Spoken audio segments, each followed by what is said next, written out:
नमस्कार मित्रांनो, 4 फेब्रुवारी 2025 रोजी मंत्रिमंडळाचा जो निर्णय झाला त्याच्यामध्ये भोगवटदार वर्ग 2च्या जमिनी वर्ग 1 मध्ये रूपांतर करण्यासाठी मुदतवाढ मिळाली आहे। या योजनेस अभय योजना असेही म्हणतात।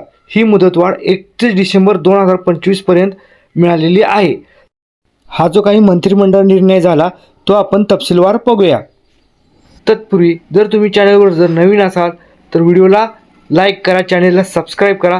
चला तर मग व्हिडिओ सुरू करूया।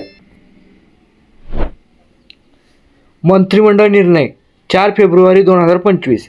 महसूल विभाग वर्ग 2च्या जमिनी वर्ग 1 मध्ये रूपांतरणाच्या अभय योजनेस वर्षभराची मुदतवाढ।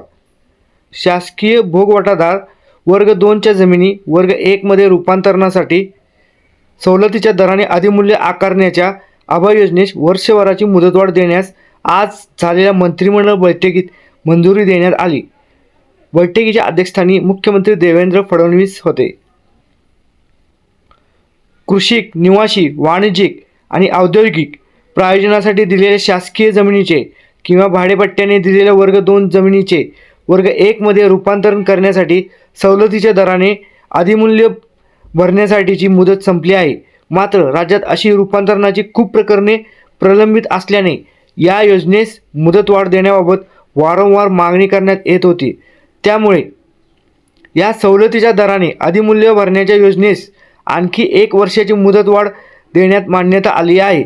यानुसार यापूर्वी प्रलंबित असलेल्या प्रकरणांना तसेच 31 डिसेंबर 2025 पर्यंत दाखल होणाऱ्या अर्जासाठी ही योजना लागू राहणार आहे।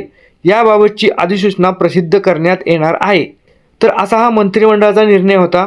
अशाच नवनवीन अपडेटसाठी चॅनलला सबस्क्राईब करा, व्हिडिओला लाईक करा। धन्यवाद।